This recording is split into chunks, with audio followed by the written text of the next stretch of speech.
Bueno, muchas gracias a todos por su presencia. Reitero mi agradecimiento a los jóvenes que nos acompañaron hace unos momentos con la parte poética.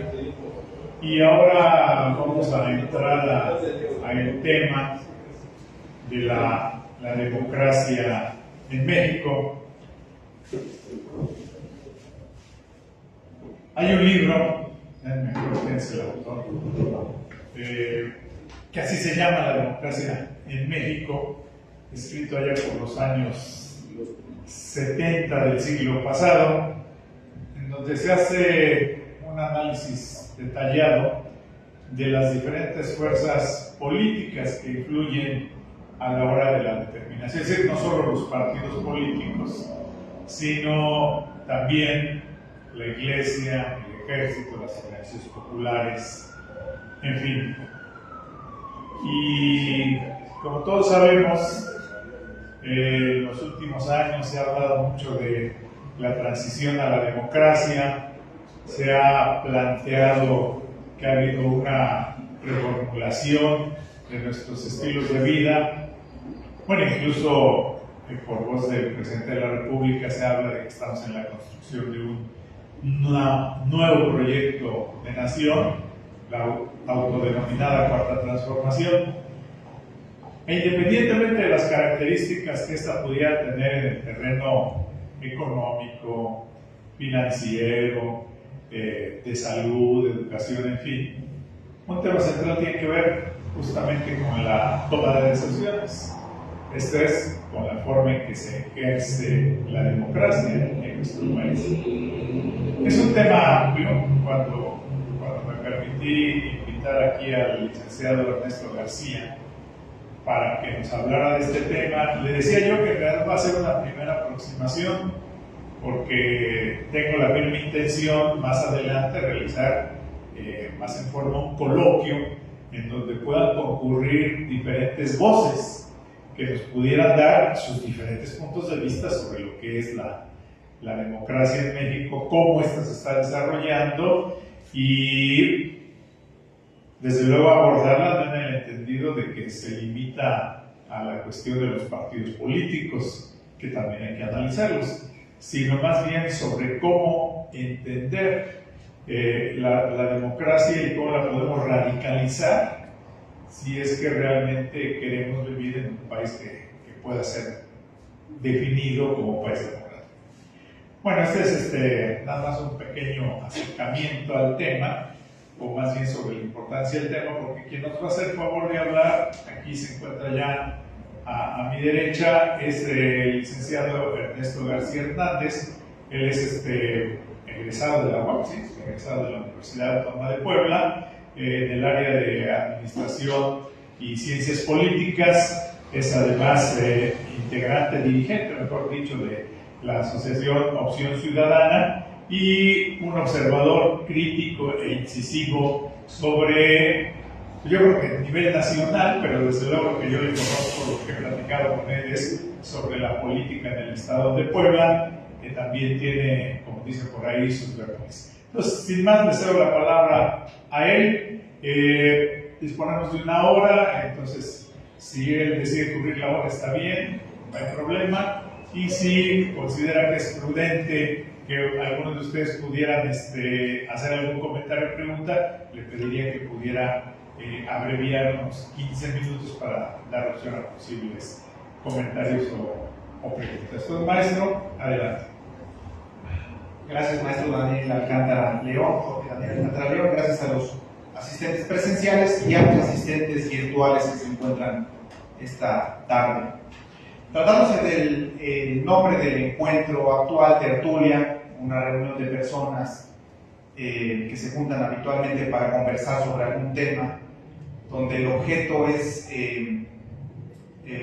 antecedentes históricos sobre la vida, obra de Benito Juárez García, donde obligadamente el tema de la democracia en México es una incidencia permanente en nuestro diario actual, diría yo.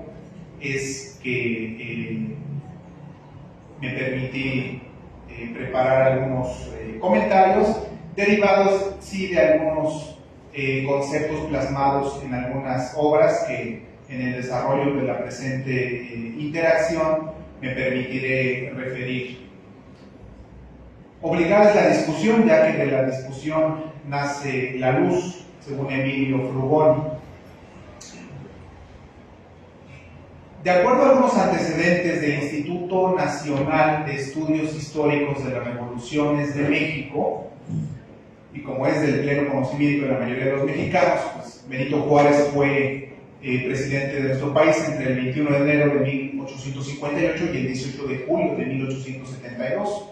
Dirigió nuestro país en un momento decisivo de su historia, cuando las instituciones políticas y sociales estaban cambiando para fundar un nuevo sistema donde la máxima autoridad recayera en el Estado laico y donde cada persona pudiera gozar de derechos y libertades individuales, participar en la toma de decisiones y ver representadas sus demandas en la forma de gobierno.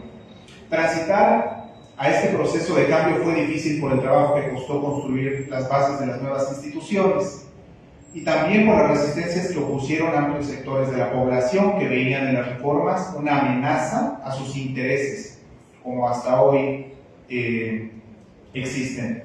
A lo largo de todo este proceso, Benito Juárez actuó como un líder que protegió las conquistas alcanzadas por el grupo liberal y defendió la soberanía de México, insisto, de acuerdo al referido instituto, frente a las intervenciones de las potencias extranjeras. A manera de cronología, nos situamos en su nacimiento, 1806, un día como hoy. Posteriormente, en 1818, 17 de diciembre, Benito Juárez huye a la ciudad de Oaxaca, donde trabaja con su hermana, María Josefa. En 1819, Juárez trabaja en la casa del encuadernador de libros Antonio Salanueva. Gracias a él, Juárez inicia su educación formal. El 18 de octubre de 1821 ingresa al seminario donde estudia latín, teología moral y filosofía. Insisto, latín, teología moral y filosofía. 8 de enero de 1827, Juárez estudia jurisprudencia en el Instituto de Ciencias y Artes de Oaxaca. En 1831 termina sus estudios y colabora en el bufete del licenciado Tiburcio Cañas. Ese mismo año es electo regidor del Ayuntamiento de Oaxaca. Benito Juárez es electo en 1833 diputado local de Oaxaca y logra que el Congreso decrete honras fúnebres a la memoria de Vicente Guerrero. En 1864 defiende a los habitantes del pueblo de Loxicha ante los abusos del párroco. 1835-1840, Benito Juárez ejerce su profesión de abogado. En 1836 es aprendido por haberse creído su implicación en una rebelión federalista. Y un hecho que me permito destacar de gran relevancia es el 7 de julio de 1859, donde proclama Juárez las leyes de reforma en Veracruz. Posteriormente, el 31 de mayo de 1863, durante la intervención francesa, donde eminentemente Puebla jugó un papel fundamental y clave en la historia nacional e internacional, abandona la Ciudad de México e inicia un gobierno itinerante por el norte del país. Finalmente muere Juárez el 18 de julio de 1872. Principales funcionarios del gobierno de Juárez. Me permitiré, como a manera de retrospectiva, una breve visualización hacia el pasado, situarnos en el presente y el futuro que queremos, cómo podemos nosotros construirlo con todo el andamiaje jurídico, constitucional en cuanto a derechos, exigencias y obligaciones que conforman nuestra nación. Bueno, pues para el gobierno de Juárez, si echamos un vistazo a la historia, durante su gobierno destacaron 24 ministros de Relaciones Exteriores, Me permito únicamente de 2024 destacar a Melchor Ocampo, quien fungió en 2 ocasiones como ministro de Relaciones Exteriores, Sebastián Lerdo de Tejada, José María Lafragua, poblano, 24, insisto, ministros de Relaciones Exteriores, 25 ministros de Gobernación, entre los cuales destacan Melchor Ocampo nuevamente en 2 ocasiones, Ignacio de la Llave, Sebastián Lerdo de Tejada, y el escritor Ignacio L. Vallarta. Se conoce una obra que se titula Los votos de Vallarta, que considero es interesante. 3 ministros de Justicia, Negocios Eclesiásticos e Instrucción Pública, 3 ministros de Justicia, Fomento e Instrucción Pública, entre los cuales destacó Sebastián Lerdo de Tejada, 5 ministros de Justicia e Instrucción Pública, 13 ministros de Fomento, entre los cuales destacan Melchor Ocampo nuevamente en 2 ocasiones, Miguel Lerdo de Tejada en 2 ocasiones, Ignacio Ramírez, de quien la mayoría de los presentes conoce como el nigromante, ideólogo, poeta además, tratándose del Día Internacional de la Poesía, escritor y periodista.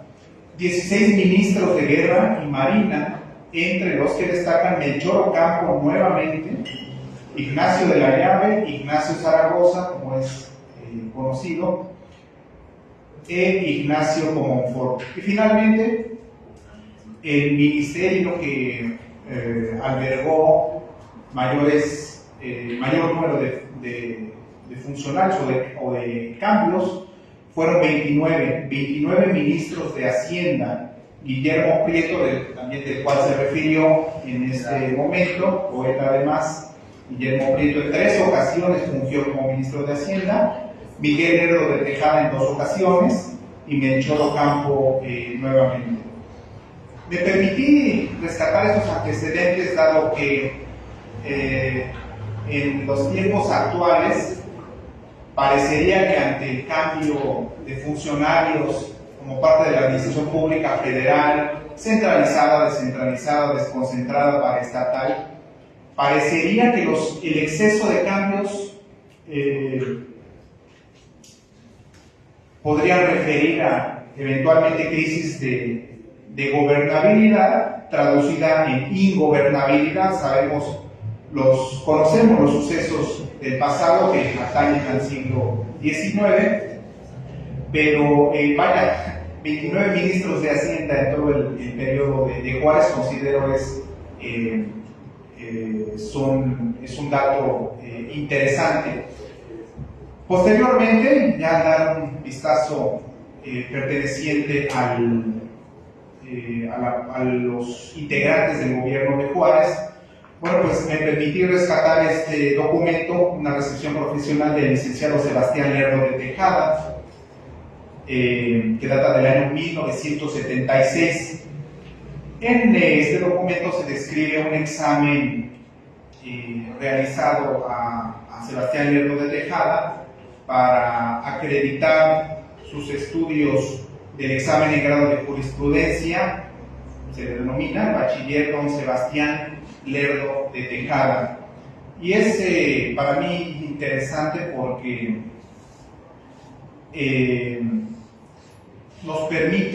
su lectura nos permite contemplar lo que en ese entonces constituía un plan de estudios, el cual fue expedido por Antonio López de Santana, el llamado Plan General de Estudios de la República, llamado Plan de Estudios Lares. Y es también digno de destacar que los estudios preparatorios eran diferentes según las carreras profesionales, por cuanto a las de foro, ciencias eclesiásticas y medicina, consistía en gramática castellana, latín, francés, inglés, ideología, lógica metódica y moral, cosmografía, geografía y cronología elementales. Estos estudios se hacían en 5 años y hurgando en la esperanza de vida de aquella época, 1843, siglo XIX, bueno, pues nos encontramos en que la esperanza de vida para las mujeres era de 25 años y de los hombres 28. Entonces, entre una quinta parte y una sexta parte de la vida de los seres humanos, bueno, pues la consagraban enteramente a sus estudios. En este documento que tengo en mi mano, un obsequio del abogado Héctor Arturo Manuel Moreno Toscano, del cual referiré en unos minutos más un texto de su autoría en torno a lo que constituyó la ley, la conocida como Ley Lerdo de Tejada, sin que sea claramente el eje central de esta conmemoración, pero sí un servidor público, como hoy conocemos, en aquel entonces un funcionario, un ministro, más bien, cuyos efectos marcaron la vida institucional, territorial, económica, sociológica y pedagógica, me atrevería yo a comentar. Bueno, pues respecto a Lerdo de Tejada, se hace mención de que al fallecer el licenciado Benito Juárez, ocupó la presidencia interina Sebastián Lerdo de Tejada el 19 de julio de 1872 y posteriormente como presidente constitucional el 1 de diciembre del mismo año. Me permitiré rescatar un texto perteneciente a, como ya mencionaba yo, al abogado Héctor Arturo Manuel Moreno Toscano, para situarnos y procurar generar una aproximación de lo que fueron acontecimientos del pasado de carácter jurídico, de despojo de tierras, mediante mecanismos legítimos y en este caso mayoritariamente legales. Creo que lo legal se impone frente a lo legítimo en este caso. Este fragmento, insisto, es un fragmento de la ponencia que el abogado Héctor Arturo Manuel Moreno Toscano presentó el pasado 9 de diciembre con motivo del 35 aniversario de la Declaratoria de Puebla como Ciudad Patrimonio Mundial de la Humanidad. Insisto, refiere a un acontecimiento por demás clave en nuestra historia nacional. A través de las narraciones escritas que han dejado en las nuevas generaciones historias multilegendarias, el Reino de España consideró que las tierras de la América precolombina deberían ser impropiadas conforme a los dictados de las bulas alejandrinas, mismas que diseñaban instrucciones de despojo que afectaron a quienes pensaban que la tierra era de interés general y no de ambiciones personales o imperiales. En el Nuevo Mundo, las decisiones que respetaban los tribunales de los pueblos originarios estaban inspiradas en las costumbres y en sus comportamientos sociales. A la llegada de los europeos a los territorios indígenas de nahuas, totonacos, otomíes, tepehuas, popolocas, mixtecos, mazatecos, toltecas, olmecas y zapotecas, se estableció un obispado que el reinado de España denominó el Obispado de Puebla, que posteriormente por la Constitución Política de 1824 fue denominado Estado de Puebla de Los Ángeles. En aquellos años precoloniales del Nuevo Mundo, Antonio de Mendoza y Pacheco solicitó que diversos pintores indígenas dibujaran lo que entonces se conoció como matrícula de tributos, cuyo contenido estaba compuesto por dibujos que mostraban la cultura, las normas mercantiles, las normas fiscales, así como la organización administrativa, las tradiciones, las costumbres de los pueblos originarios. Como resultado de ese intento por ejemplificar las leyes de los indígenas que posteriormente formarían parte de la Ley de Indias, se leían las leyes de Burgos y las leyes nuevas que fueron instrumentos que trataron de otorgar derechos a los indígenas frente a los abusos que cotidianamente cometían los españoles, cuya cultura de apropiación estaba basada en la encomienda, y crearon unos títulos de propiedad, entre comillas, que denominaron los justos títulos y resultaron ser los instrumentos que utilizaron para apoderarse y en consecuencia apropiarse de las tierras de los pueblos indígenas. Los españoles en el Nuevo Mundo, a través de lecturas en voz alta de escritos en lenguaje español, creados en el contexto de las leyes de Burgos, se pronunciaron frente a las autoridades y a los pobladores durante asambleas colectivas para el seguimiento de los indígenas a los...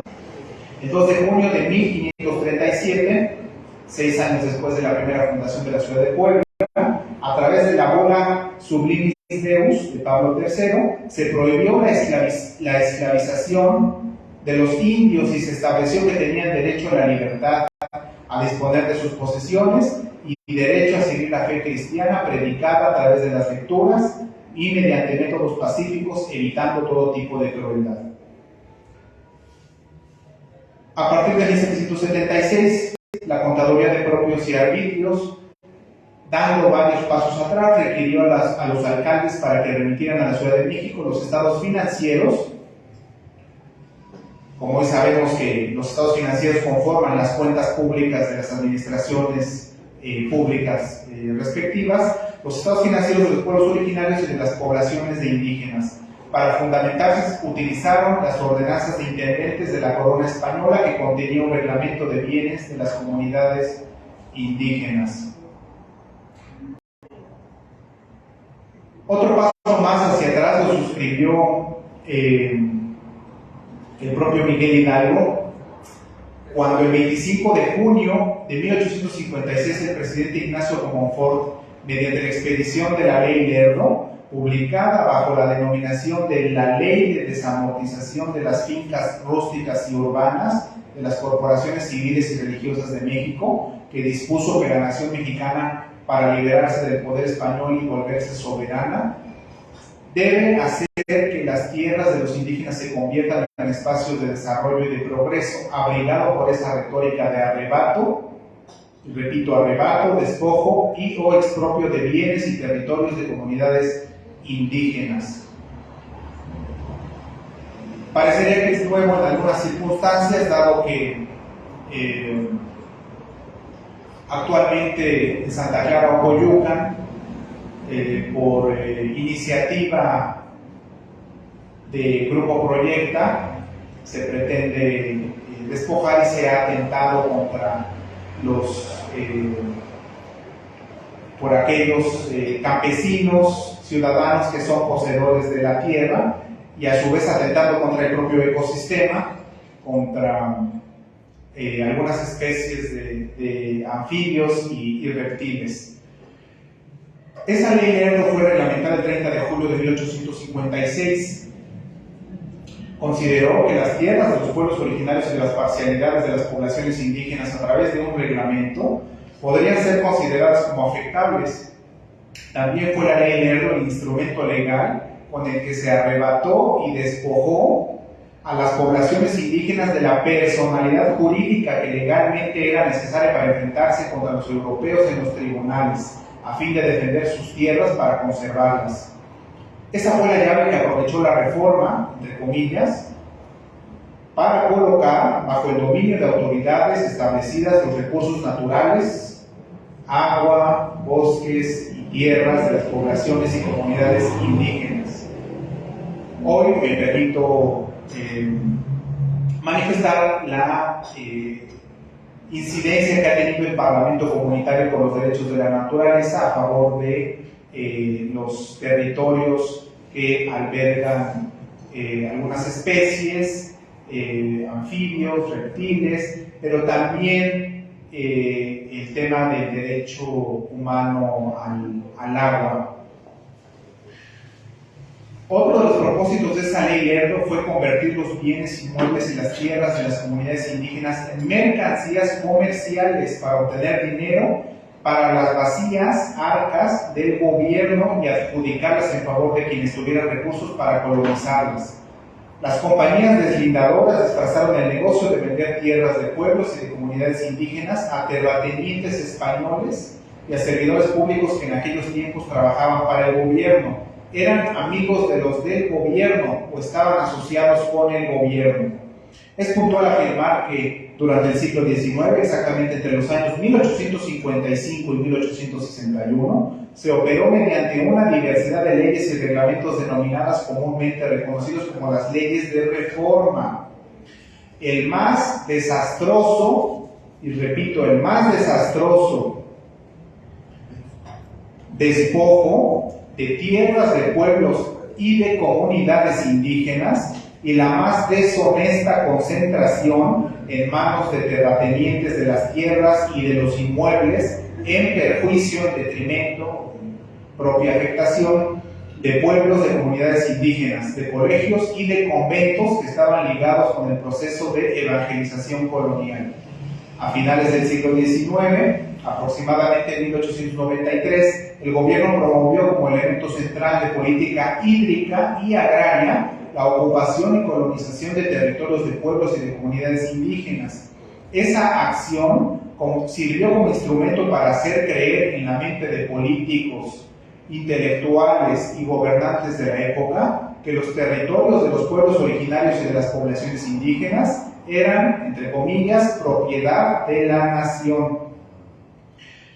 Después de haber despojado a las comunidades indígenas de sus tierras y de haber encontrado las fórmulas con las que se logró el mayor acaparamiento de tierras y la mayor concentración de la riqueza, inició una época en la que el gobierno se pronunció a través de dos acciones contradictorias, una en favor del sentimiento de los pueblos, motivados por una vocación de lucha para la defensa de la tierra, y otra por una acción cobarde y de traición a fin de someter la dignidad de los hombres del campo, utilizando las fuerzas militares.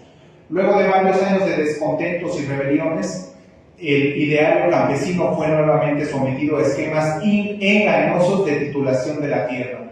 Y obligadamente, cuando cito este texto, pienso en el conflicto que tienen los pobladores de la Resurrección con el despojo de más de 160 hectáreas. No es nuevo, ya es un conflicto de hace algunos años, y que también hacia la década de los 70, 1970, recuerdo que se ha comentado con pobladores de San Francisco Totemehuacán, cuando formaba parte del municipio, uno de los municipios del estado de Puebla. En ese entonces eran 222 municipios de Puebla y actualmente 217, pero por conflictos del agua y del propio territorio fue que se diseñaron instrumentos legales para que se conformase o que se constituyera como Junta Auxiliar, insisto, de San Francisco Totemehuacán. Pero un hecho del presente es el despojo que han denominado los pobladores de la Resurrección, con más de 160 hectáreas en su territorio. Después del ciclo de luchas entre hombres del campo contra fuerzas militares que entre ríos de sangre desearon mantener y sostener a un gobierno soberbio, el pueblo mexicano, armado con la ley del 6 de enero de 1915, entró en una nueva etapa a partir del 31 de enero de 1917 a través de un pacto fundamental denominado Constitución Política de los Estados Unidos Mexicanos. Termino el fragmento perteneciente a la conferencia del abogado Dr. Arturo Manuel Moreno Toscano del pasado mes de diciembre. Tratándose de qué refiere estos antecedentes pertenecientes a despojo, robo, hurto y que obligadamente nos hace pensar en una cleptocaquistocracia, esto es clepto haciendo referencia a la cleptomanía, ¿no? Este deseo morboso al hurto, citando la Real Academia Española, donde el término también de caquis hace referencia a los más ineptos y a los más incompetentes, los menos calificados y los más cínicos, teniendo por resultado una cleptocaquistocracia, un gobierno de los peores y de ladrones. Ese es el hecho del cual al menos me permití rescatar del abogado Moreno Toscano, su texto, que por invitación de la Benemérita Universidad Autónoma de Puebla y su Dirección de Patrimonio Histórico Universitario hizo mención en aquella conferencia.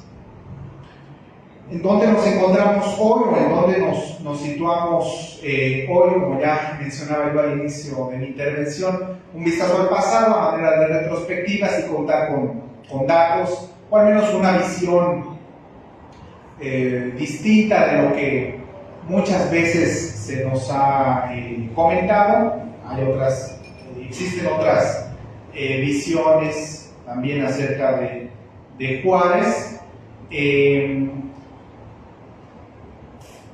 y donde me permití también en algunas de las mesas, disculpen que no haya sido en todas, me permití repartir a manera ilustrativa unas imágenes que son pertenecientes a este libro que tengo en mis manos, que se denomina El culto a Juárez, de la autora Rebeca Villalobos Álvarez. Me permití rescatar esas imágenes y repartirlas debidamente para tener una noción, una idea de lo que, de la caricatura, de la sátira, también el instrumento propagandístico, que en ese momento era se pretendía dar una muestra de la realidad de los hechos de ese momento. Un ejemplo interesante, cito a la autora, un ejemplo interesante de El hijo de Ahuizote es medalla conmemorativa del 18 de julio, que es la figura 2.16, 3 personas que ustedes tienen esta imagen, una caricatura publicada en julio de 1897, que también se sirve del héroe de Guelatao para cuestionar la política porfiriana. Como en los casos antes mencionados, el objeto de la sátira no es el homenaje como tal, sino la doble cara que plantea el régimen al celebrar las leyes de reforma, mientras las contraviene con su política de conciliación. En el anverso de la moneda vemos el rostro de Juárez bien delineado, de nariz pronunciada y pobladas cejas, que acentúan el ceño fruncido y con ello la censura que manifiesta su contraparte. El reverso de la moneda es un personaje de semblante rollizo que, enmarcado en un cuello de encaje de tipo aristocrático, mira burlonamente al caudillo de las leyes de reforma, bajo el auspicio de la política de conciliación. Con unos cuantos trazos, la imagen denuncia la política de transacción entre el gobierno, los poderes económicos y la iglesia. Como en los otros ejemplos, este apacible benemérito se encuentra lejos de protagonizar la composición, constituye un referente de incuestionable relevancia ideológica y formal, pero no la finalidad de la representación ni del mensaje que busca transmitir. Otra ejemplificación, refiere el autor, es un caso similar a los anteriores, es el de las ilustraciones burlescas aparecidas en lo que entonces se conocía como el colmillo público. Es también otra imagen que algunos de ustedes tienen actualmente, que me permití repartir. Se titula El valor civil de Bulnes. Insisto, esta imagen o este dibujo apareció en el colmillo público el 11 y el 18 de septiembre del año 1904, a propósito de la famosa controversia generada por el verdadero Juárez y la verdad sobre la intervención del imperio, publicado ese mismo año. Los estudiosos de la obra de Francisco Bulnes no han dejado de recordarnos la intención evidentemente controversial de su prosa, y además han señalado peculiaridades en su lógica argumentativa que interesa subrayar aquí.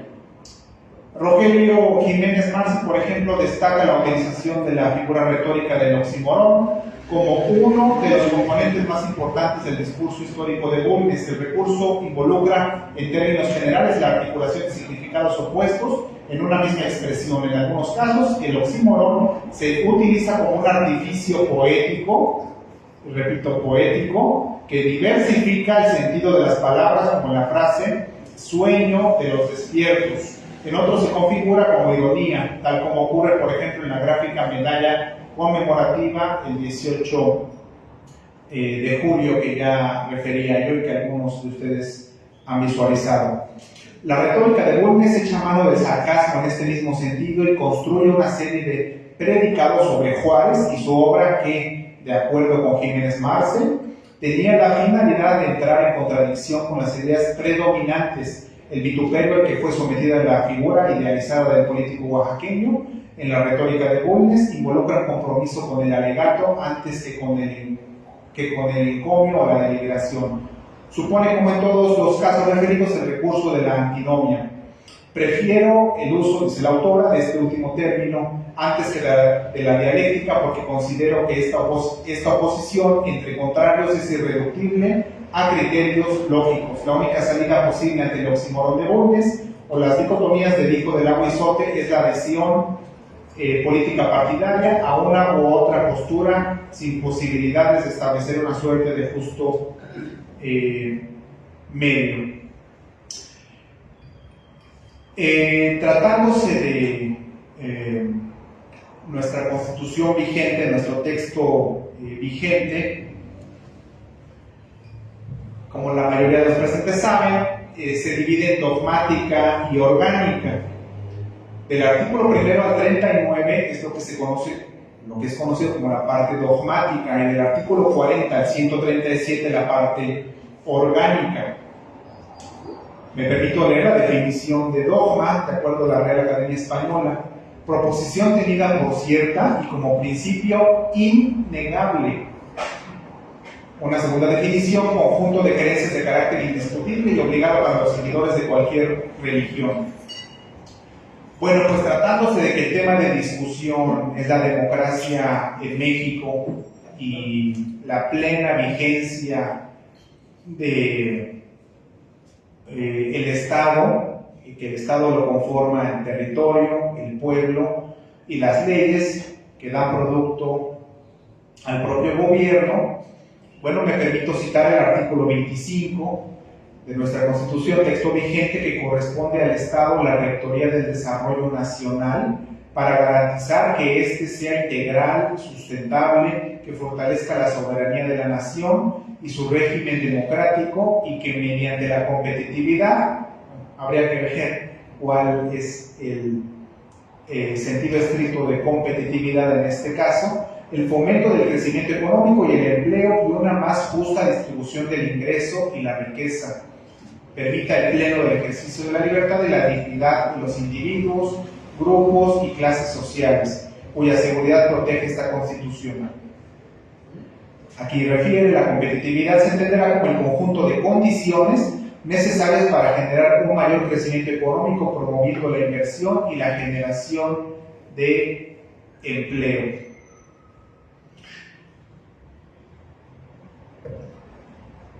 Suele, al hacer mención de Juárez, se suele destacar sus hechos del pasado, como las leyes de reforma, como su principal, o una de sus principales hazañas, legados para nuestro país. Pero si bien, citando ya al abogado Héctor Moreno Toscano, y los indicios y hechos o actos jurídicos, como refieren los abogados, los actos jurídicos, bueno, pues se trató de un hecho de despojo territorial, como ya lo me permití leer, y que al ser un hecho del pasado, constituir un hecho del pasado, en la actualidad también enfrentamos despojos territoriales, despojos económicos, concentraciones de riqueza, como hablábamos en estos días con nuestro amigo el ingeniero Ricardo Villescalera aquí presente, con la concentración de las utilidades. El caso es de BBVA, Banco Bilbao Vizcaya Argentaria, que el 40% de sus utilidades a nivel mundial provienen de México. Bueno, pues derivado de un elevado cobro ya sea de manejos de cuenta, cobros, intereses, pero que al final de cuentas es producto de, yo diría, además de una desigualdad profunda, una hiperconcentración de la riqueza, a veces irracional, muchas veces irracional, en ese sentido de acumulación de bienes, muebles enraizados, flujos de capital, etc. Me permito citar el artículo 26 de nuestra Constitución Política de los Estados Unidos Mexicanos, que refiere que el Estado organizará un sistema de planeación democrático del desarrollo nacional, mismo que imprima solidez, dinamismo, competitividad, permanencia, equidad al crecimiento de la economía para la independencia y la democratización política, social y cultural de la nación. Los fines del proyecto nacional, como también muchas veces hemos hablado con nuestro amigo Guillermo Medina, y también intercambiado comentarios propiamente que pertenecen a los planes de desarrollo municipales, estatales y federales. Los fines del proyecto nacional contenidos en esta Constitución determinarán los objetivos de la planeación. La planeación será democrática y deliberativa mediante los mecanismos de participación que establezca la ley, recogerá las aspiraciones y demandas de la sociedad para incorporarlas al plan y los programas de desarrollo. Habrá un Plan Nacional de Desarrollo al que se sujetarán obligatoriamente los programas de la Administración Pública Federal. Esto a su vez también se conforma en lo que se conoce como los programas regionales, sectoriales, especiales, institucionales previstos en las respectivas leyes de planeación, la ley de planeación federal y la estatal. Insisto, esto como parte de un pleno ejercicio democrático, si es que aspiramos a ello, porque tratándose también de ciertos diálogos con propios administradores públicos o estudiosos del Estado, de otras disciplinas, que es obligado el intercambio de ideas sobre lo que atañe o constituye a un ejercicio democrático. Bueno, pues parecería que algunos vivirían en un estado monárquico con la participación de empresas mayoritarias como Iberdrola, Repsol, que es donde queda en duda, a mi manera de ver, el hecho de lo que establece la propia Constitución y la propia Rectoría del Estado para el desarrollo, siendo que unos cuantos, con esa visión monetarista, reduccionista para el Estado, pero que amplía el intervencionismo de privados, pues esos intereses van a trabajar y versarán para favorecer esos intereses, como sí históricamente ha sido, pero vaya, hoy situándonos en el presente con este nuevo colonialismo, como determinan algunos autores, un neocolonialismo en el sector energético, por ejemplo, es donde se pone en tela de juicio la participación estatal, la participación del Estado, considero yo.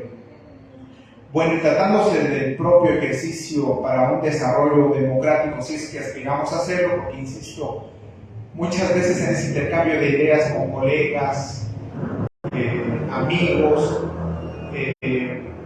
pues parecería que no están plenamente conscientes de que nos encontramos en un estado democrático o aspiramos a ese pleno ejercicio democrático. Hablando de democracia en México, me permito citar y hablar, referir al capítulo 4 de el derecho de los ciudadanos mexicanos, el cual establece al efecto que en su artículo 35 son derechos de la ciudadanía, como es de todos conocido, votar en las elecciones populares. Pero también se hace mención en su fracción segunda que podrá la ciudadanía ser votada en condiciones de paridad. También habrá que aclarar y dilucidar qué se entiende por paridad. Para todos los cargos de elección popular, teniendo las calidades que establezca la ley, el derecho de solicitar el registro de candidatos y candidatas ante la autoridad electoral que corresponde a los partidos políticos, así como a los ciudadanos y a las ciudadanas que soliciten su registro de manera independiente y cumplan con los requisitos, condiciones y términos que determine la legislación. Al hablar de democracia y de conceptos como soberanía popular, esto es que se atienda y se respete la voluntad general del pueblo, es que también me permito citar en su título segundo el capítulo primero de la soberanía nacional y de la forma de gobierno. Artículo 39 constitucional establece al efecto que la soberanía nacional reside esencial y originariamente en el pueblo. Todo poder emana del pueblo y se instituye para beneficio de éste. El pueblo tiene en todo momento el inalienable derecho de alterar o modificar la forma de su gobierno. Subsecuentemente, el artículo 40 es voluntad del pueblo mexicano constituirse en una república representativa, democrática, laica y federal, compuesta por estados libres y soberanos en todo lo concerniente a su régimen interior, y por la Ciudad de México, unidos en una federación establecida según los principios de esta ley fundamental. Bueno, pues lo que me permití referir, hablando del laicismo, y también otro concepto interesante que es el de la laicidad, cuyo origen podríamos sí establecer o referir a las leyes de reforma, en esa ambivalencia de lo que constituyeron todos esos cambios o esas modificaciones legislativas, pero también en el diálogo permanente que se mantiene con algunos colegas, parecerían colegas y propios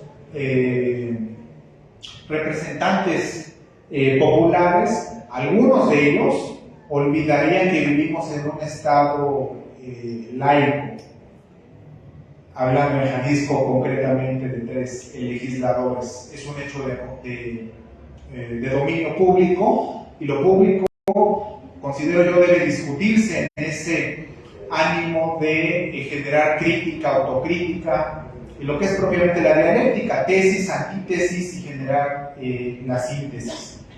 Y bueno, quiero citar el artículo 41 de nuestra Constitución, que refiere que el pueblo ejerce su soberanía por medio de los poderes de la Unión, en los casos de la competencia de estos y por los de los estados y la Ciudad de México, en lo que toca a sus regímenes interiores en los términos respectivamente establecidos por la presente Constitución Federal, las particulares de cada estado y de la Ciudad de México.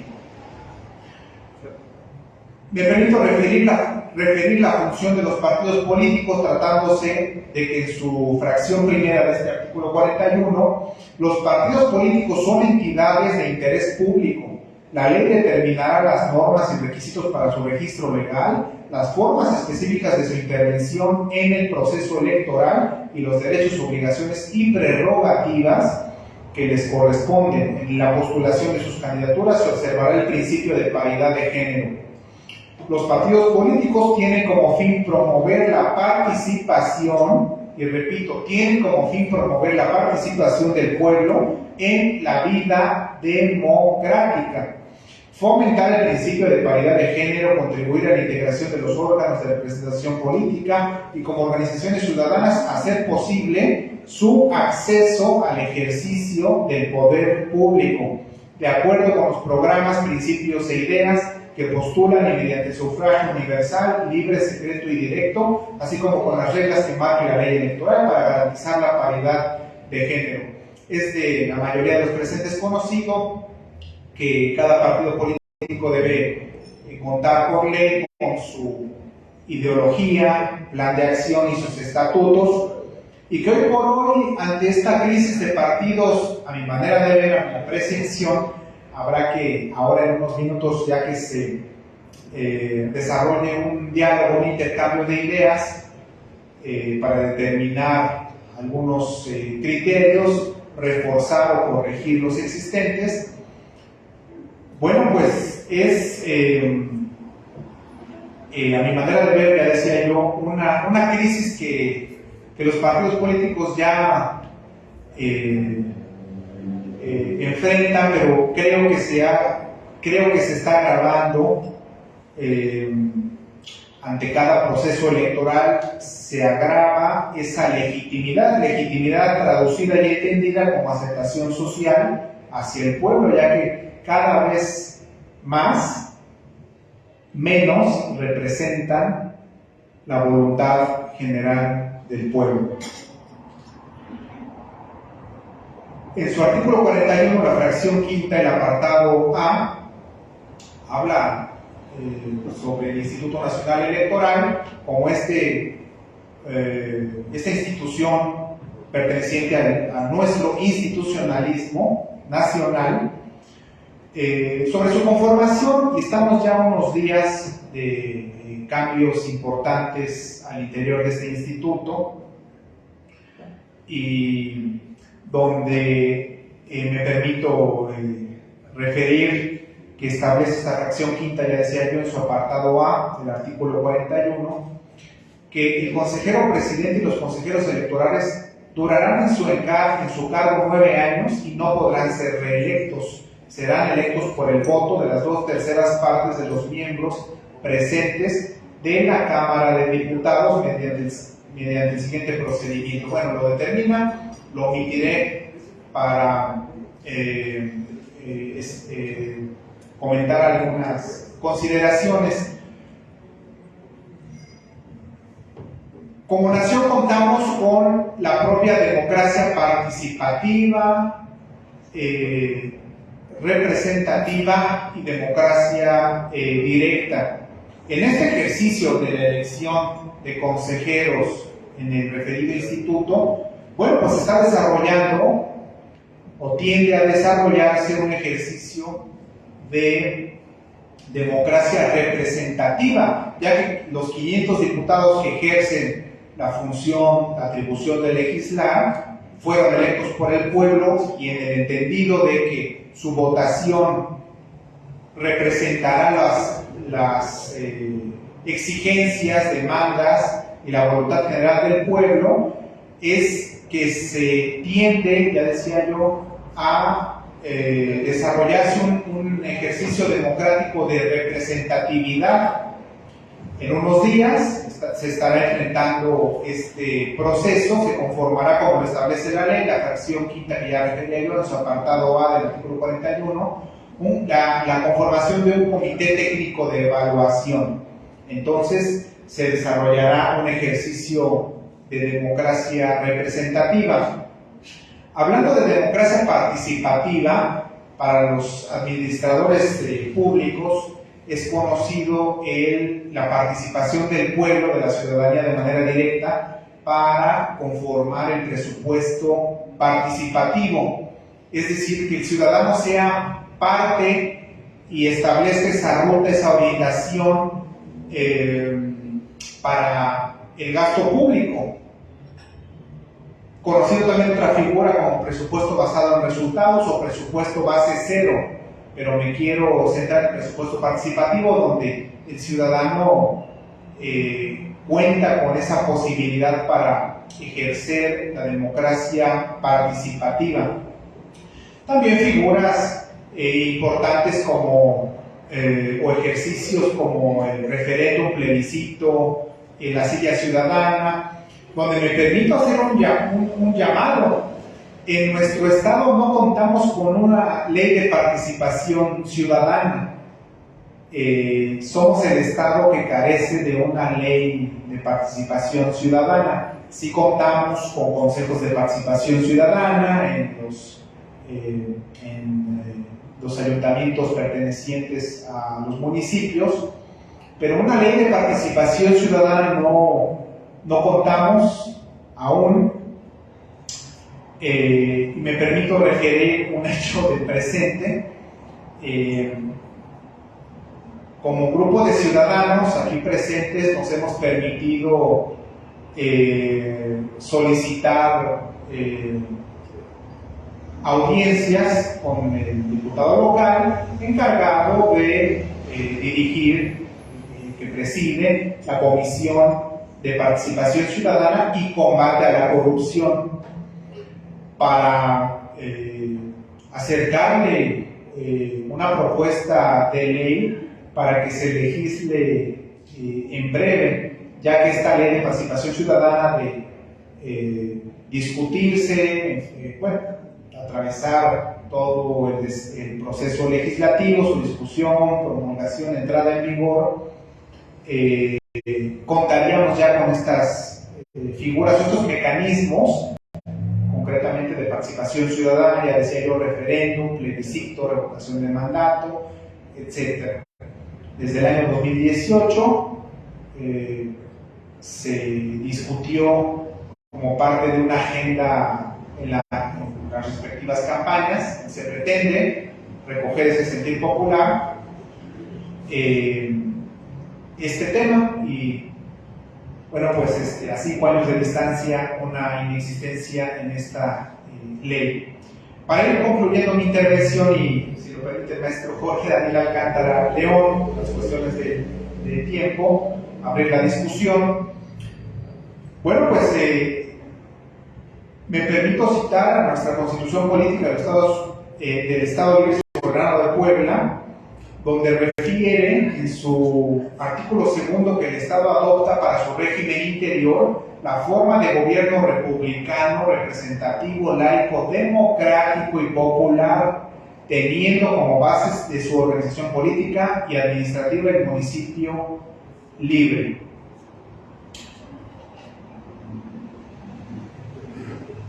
En su título 8 de la Administración en General, su capítulo 1, refiere a la planeación y las compras del sector público. En su artículo 107 manifiesta que en el Estado de Puebla se organizará un sistema de planeación del desarrollo que será democrático y que se integrará con los planes y programas de desarrollo de carácter estatal, regional, municipal y especiales.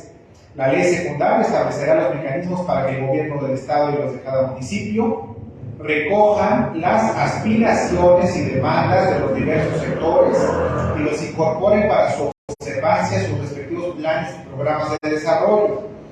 Asimismo, establecerá las bases para la suscripción de los convenios que permitan la consecución de sus fines y objetivos de manera coordinada con la Federación, con otros estados o entre el gobierno estatal y municipal e incluso entre estos. Será responsabilidad del Ejecutivo la elaboración del Plan Estatal de Desarrollo, en cuya conformación considerará la participación de los poderes legislativo y judicial. El Plan Estatal de Desarrollo será aprobado por la instancia de planeación que establezca la ley. El Plan Estatal de Desarrollo considerará los principios del desarrollo sustentable a través de la prevención, preservación y restauración del equilibrio ecológico y la protección al ambiente. Me permito referir que en nuestra Constitución Política de los Estados Unidos Mexicanos, el verbo votar y en sus distintas conjugaciones, esto es derecho a ser votado, votaciones, ser votados, se encuentra 14 veces en nuestra Constitución.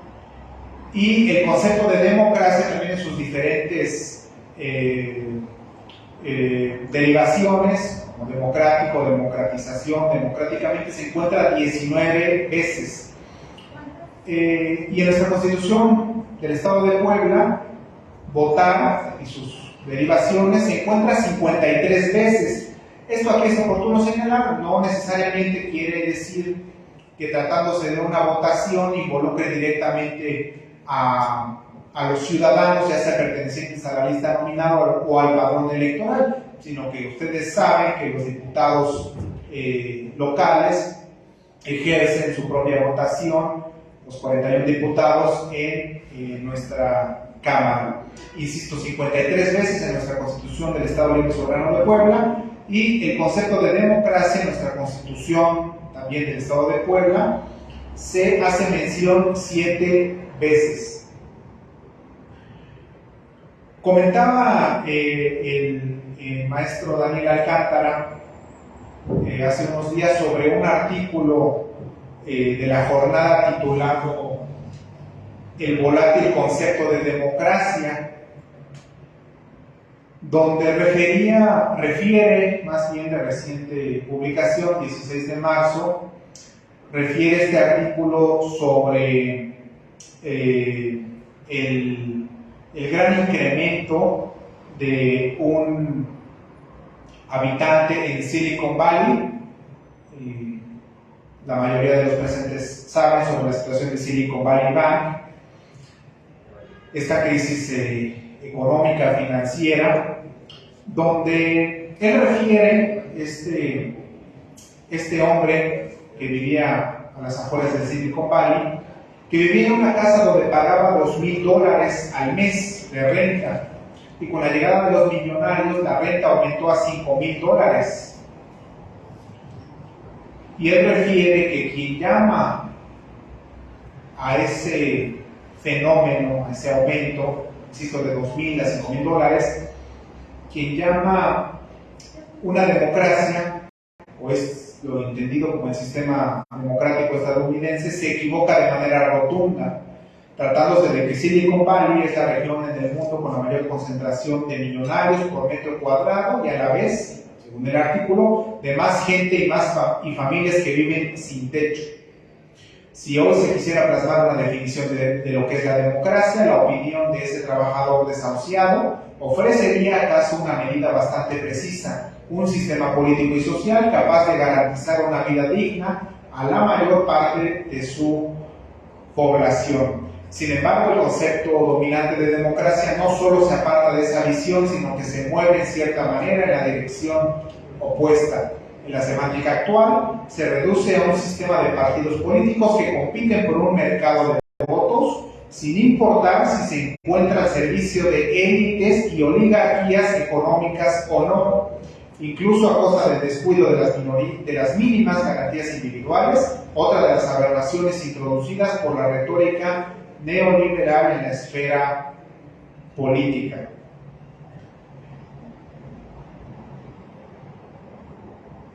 Quiero citar finalmente a el ingeniero Cuauhtémoc Cárdenas en su libro Por una democracia progresista, que presentó el año pasado en el Salón Barroco del edificio Carolino. Me permito citar un párrafo que refiere al apartado de una nueva constitución. No puede desconocerse que en las últimas 4 décadas la constitución ha sido desnaturalizada para adecuarla a las políticas entreguistas antipopulares del neoliberalismo. Un primer paso indispensable para hacer cualquier propuesta hacia adelante será proceder a una cuidadosa y amplia revisión de la norma actual que permitiera consolidar y ampliar las conquistas sociales y eliminar aquellas reglas hoy vigentes que signifiquen retroceso, sea este social, económico, político o institucional.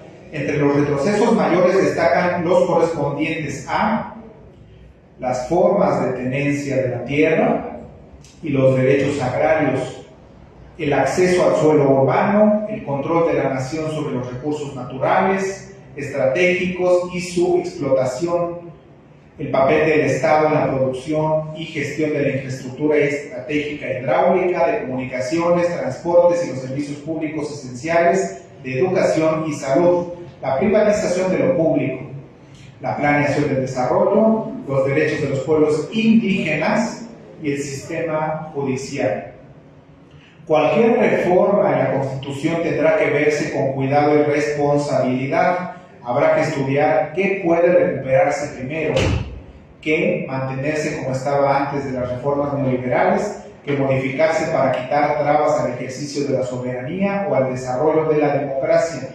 Revisar la Constitución o llegar a la conclusión de que es necesaria una nueva no será cuestión de ejercicios académicos, que sin duda habrá que hacerlos, sino del convencimiento de una mayoría social y política que esté de acuerdo con un proyecto de nación y en función de la norma fundamental necesaria para cimentar y desarrollar este proyecto.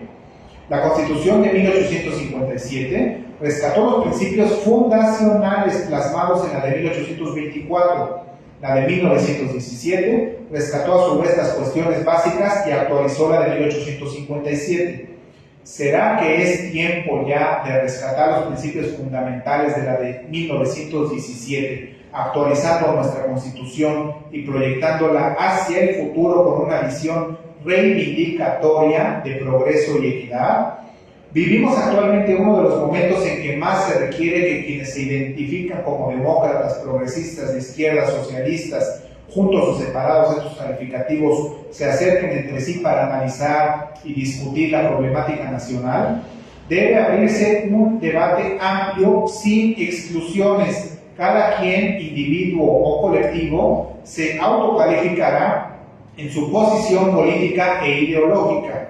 Nadie puede arrogarse el derecho de calificar a los demás. Para un debate sobre el futuro de la nación, a todos debe convocarse y que se excluya solo el que quiera excluir. Finalmente concluye el ingeniero Cuauhtémoc Cárdenas esta obra con un apartado que se titula La tarea. Democratizar la institucionalidad nacional, contar con una economía que crezca de manera sostenida en el largo plazo, con sustentabilidad social y ambiental, y una sociedad igualitaria fraterna, va a requerir de un esfuerzo más grande por parte de una mayoría de los mexicanos. Ojalá fuéramos todos. ¿Por qué o para qué queremos democracia? Escribo, queremos en plural, porque me he encontrado con que no es una aspiración solo de mi persona, sino de muchísimos mexicanos y otros más de muy diversas partes, muchos con los que directamente he podido convivir o me he encontrado, otros más con los que he coincidido en las ideas que de distintas maneras se expresan y a las que he tenido acceso.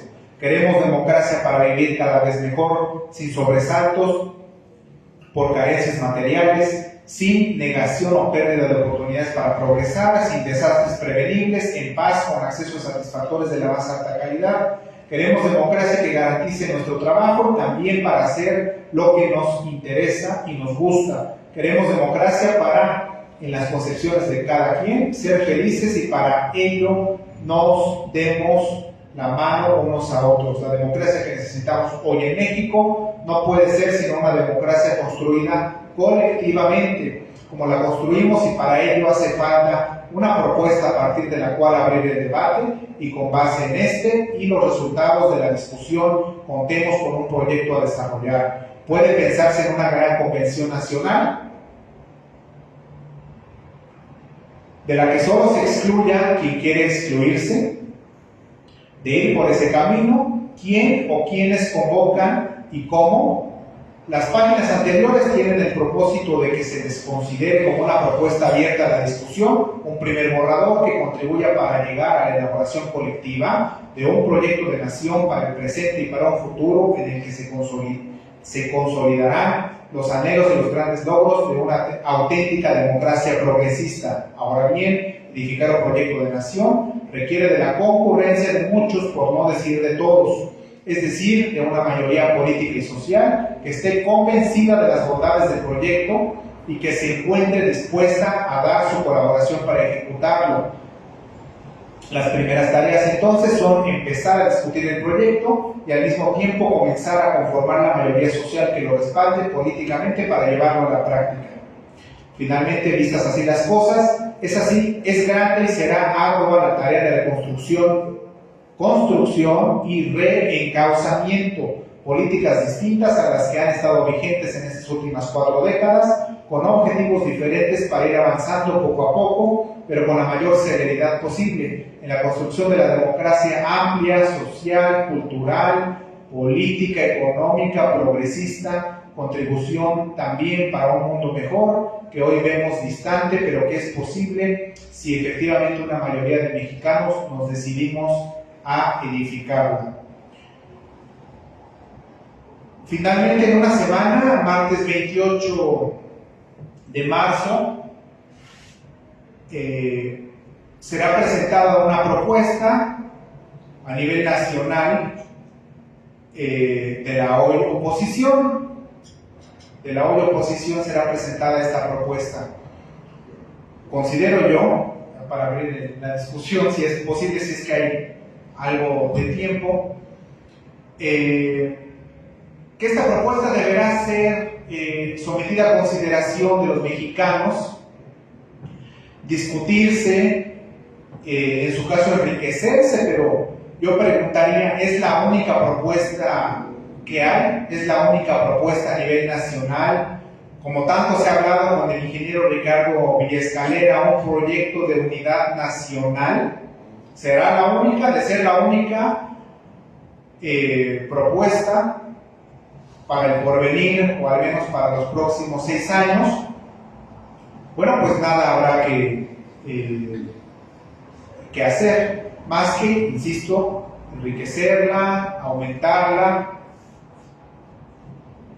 Pero si al efecto fuera presentada otra propuesta alternativa, como un pensamiento crítico alternativo, con autores que defienden la otra economía como Antonio Vázquez Barquero, Antonio David Catani, propuestas tendientes a contrarrestar, diría yo, los efectos de políticas implementadas en las últimas décadas, que evidente y eminentemente han agravado la desigualdad, esta brecha de la desigualdad multidimensional, como tantas veces lo ha referido Gerardo Esquivel, la desigualdad social, salarial, racial, territorial.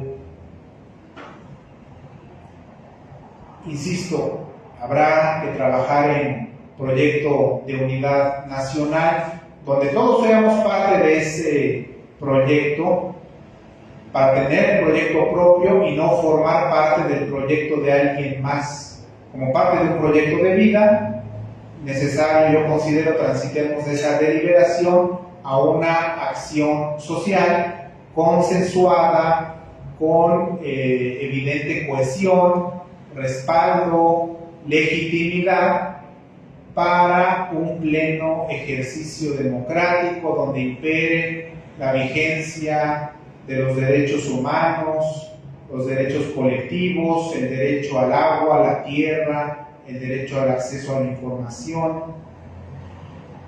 y que el ejercicio de estos mismos derechos se traduzca en el constante mejoramiento del entorno político, social, económico, cultural, ambiental, y considero yo aumentando el tema tecnológico, el tema de la inteligencia artificial, donde el ser humano, considero yo, obligadamente debe ubicarse, debe situarse al centro para no ser desplazado por la tecnología, la inteligencia artificial, y donde abonen este ejercicio a una convivencia armónica del bien ser mediante el bien hacer, y que se traduzca en el bienestar humano de los mexicanos.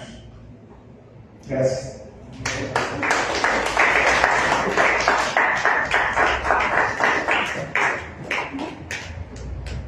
Muchas gracias, Ernesto. Como imaginé, la amplia y bien documentada intervención de Ernesto nos lleva a una serie de problemas que ameritarían en cada caso una puntualización, un acercamiento más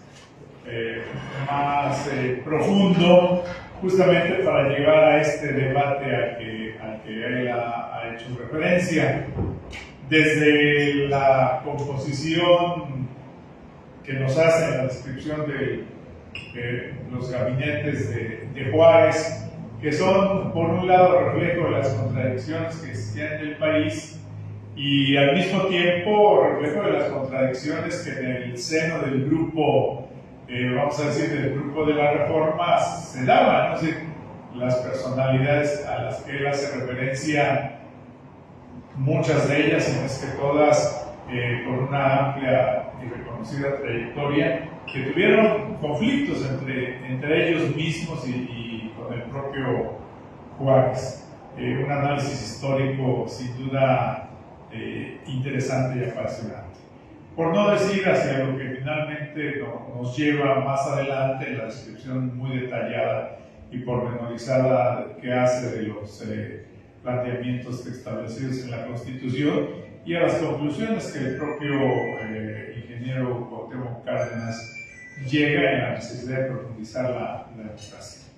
Desafortunadamente ya estamos sobre el tiempo, les había dicho teníamos una hora exactamente, no quisiera guardar la discusión, si fueras muy breve, porque todavía tenemos que atender a los compañeros poetas, pero sí quisiera, o sea, me comprometo a lo que planteé al principio, aquí con Ernesto lo reitero, podemos organizar en otros espacios, aquí mismo si se nos permite, una discusión más detallada, porque el tema es amplio y los procesos electorales que se avecinan en el país y en el Estado lo exigen.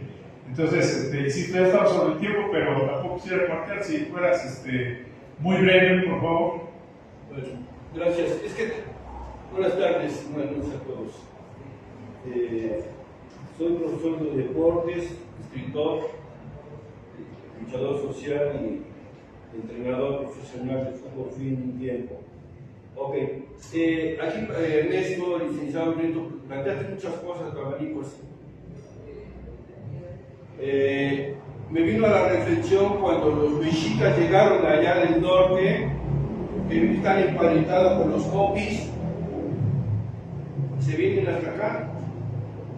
Y no vienen a pedir terrenos, ya cuando se asentaron empezaron a dominar. Hicieron una triple alianza con los toltecas. ¿Y qué pasó? Pues lo que tú mencionabas, ¿sí? A despojar y le pagaban tributo, ojo, allá. Llega la conquista gracias a los tlaxcaltecas, gracias a Malinzi, que sirvió de intérprete. ¿Sí? Gracias a los tlaxcaltecas tenemos la conquista, si no, no hubiera sido eso. Hago un esbozo rápido, ¿sí? Porque aquí me está presionando el coordinador. Ok. Viene la conquista, se habla de la negatividad, pero nunca se habla de lo positivo. ¿Sí? No se habla de Quiroga, de Zumárraga, de otros, Juan Palafox y Mendoza, etcétera, etcétera. De Juárez, ¿sí? El mito de Juárez. Él pertenece a la logia de masones. Él viene de ese grupo, y este grupo viene de Estados Unidos y viene de las comunidades de la logia de York. Allá vienen las directrices de allá para acá. ¿Por qué? Porque querían tumbar al Imperio Español.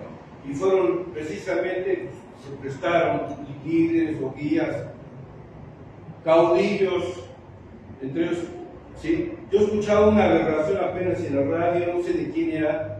Fíjense nomás, por eso anda la gente como anda. Que gracias a Juárez tenemos la independencia. Dice nada más eso. No me acuerdo quién, voy a arrastrar quién es. Pero de ese bagaje está las gentes que agarran un micrófono. Bien, Juárez pues tiene sus claros oscuros, esa ley de reforma. Ok, él se separó y es aislado, ¿sí?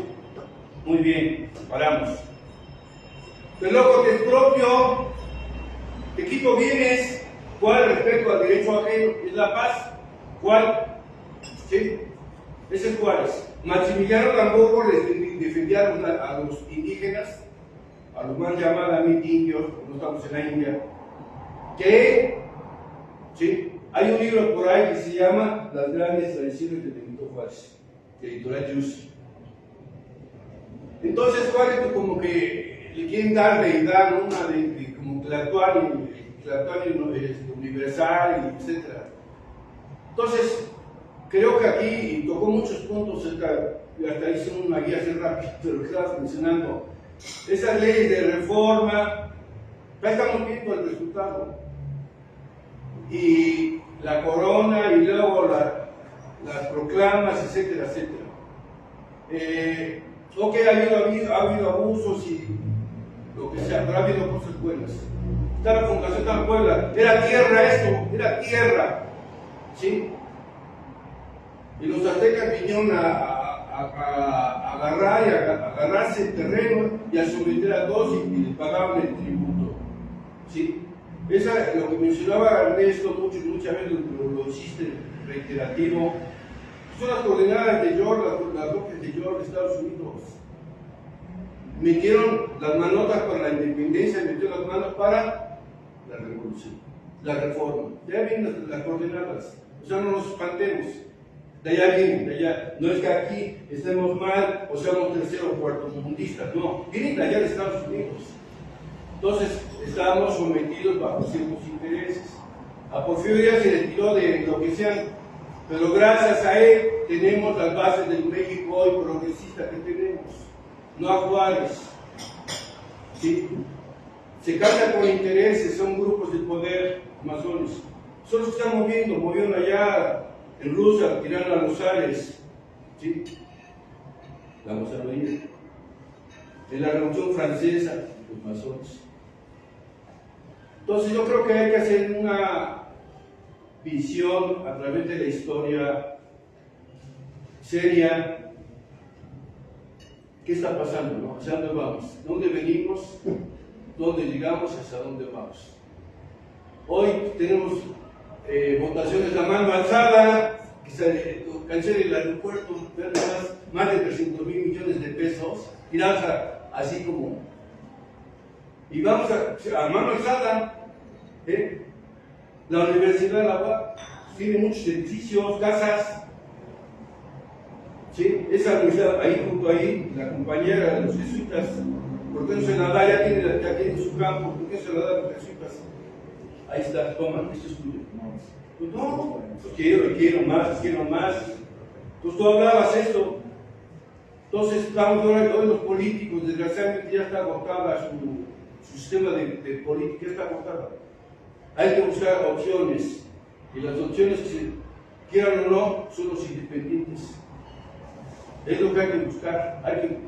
Ya los que están, se prometió mucho y habló mucho y tiró mucho, ahí están los resultados. Confrontar al país, tirar. Y por último, felicitarte porque esto da para más y hay que unirnos. ¿Qué México queremos? Queremos un México confrontado, queremos un México en conflicto, en choque, o queremos un México en paz, con progreso, con respeto y con leyes y instituciones, no con pisando la ley que la pisa el 21 del Palacio. Acá así son sus pantalones. Entonces, ese es lo que estamos viendo hoy. Entonces, hay que voltear, ver al pasado, checar qué está bueno y malo y prepararnos para un futuro. México se merece algo mejor, no lo prometen ellos. Gracias. Sí, muchas gracias. Como ya mencioné, vamos a retomar la discusión en otro momento. Ahorita vamos a hacer una pausa para pasar a la última fase de la poesía. Muchas gracias. Gracias, maestro. Gracias a ustedes. Un aplauso aquí para